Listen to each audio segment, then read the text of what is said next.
कुमार सानू, एक ऐसी आवाज जिसने 90s पर कह सकते हैं पूरी तरह राज किया है ना।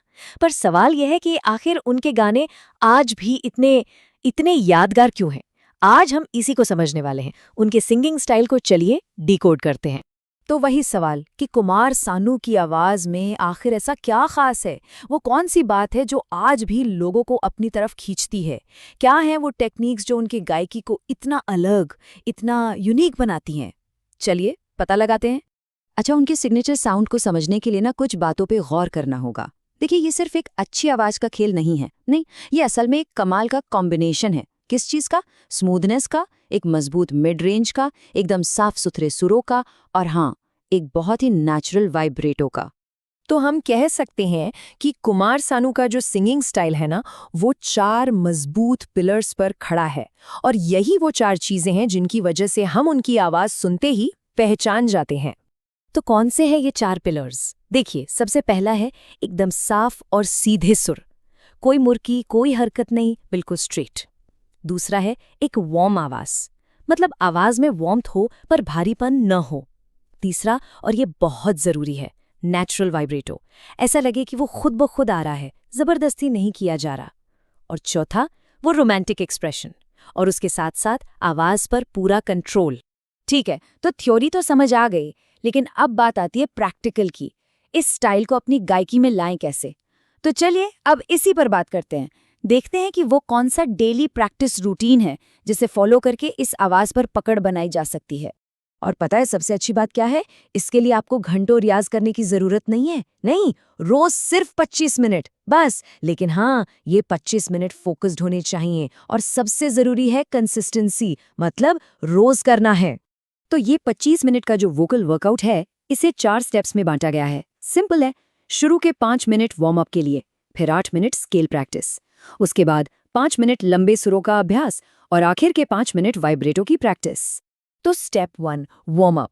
किसी भी प्रैक्टिस की शुरुआत यहीं से होनी चाहिए। हल्की की गूंज, या फिर लिप ट्रिल्स, मतलब रू वाली आवाज।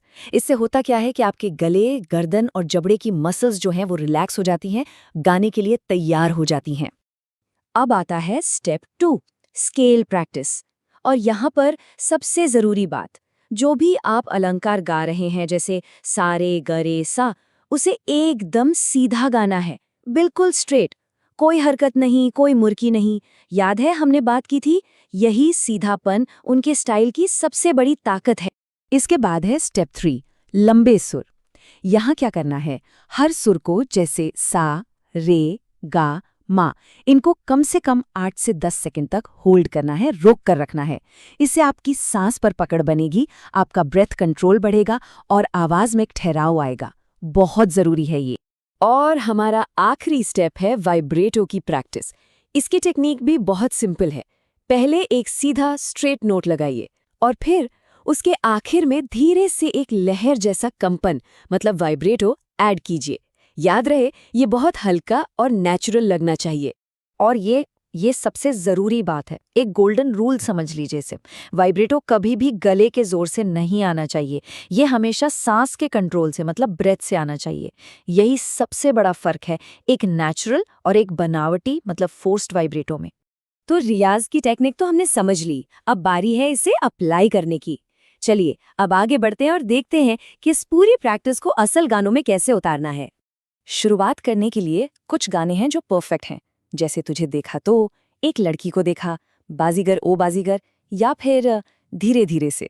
और हाँ, एक छोटी सी टिप, शुरू में गाने को स्लो स्पीड में गाइए। जब सुर एकदम पक्के हो जाएं, तब ओरिजिनल टेम्पो पर आइए। अच्छा, जब भी हम कुछ नया सीखते हैं तो कुछ कॉमन गलतियां भी करते हैं। तो इस स्टाइल को सीखते हुए भी कुछ चीज़ों से बचना बहुत ज़रूरी है, ताकि प्रोग्रेस सही डायरेक्शन में हो। तो वो कौन सी गलतियां हैं? पहली, आवाज को नेजल मत होने दीजिए, मतलब नाक से मत गाइए। फोकस साफ सुरों पर रखिए। दूसरी, वाइब्रेटो को फोर्स मत कीजिए, जबरदस्ती मत लाइए, उसे नेचुरल आने दीजिए। और तीसरी, बहुत ऊंचे स्केल में गाने की कोशिश मत कीजिए, अपनी जो कंफर्टेबल रेंज है उसी में प्रैक्टिस कीजिए। अब सवाल आता है कि रिजल्ट्स कब दिखेंगे? देखिए, अगर आप रोज प्रैक्टिस करते हैं तो करीब 7 दिनों में ही आपको अपनी आवाज पर कंट्रोल बेहतर महसूस होने लगेगा। 15 दिन होते होते आवाज में एक स्मूथनेस आ जाएगी और 1 महीने के अंदर आपकी गायकी में एक अलग ही कॉन्फिडेंस दिखेगा। तो इस पूरी टेक्निक और प्रैक्टिस रूटीन को जानने के बाद अब असली सवाल ये है कि जब आप इस स्टाइल में गाना शुरू करेंगे तो आपका वो पहला गाना कौन सा होगा?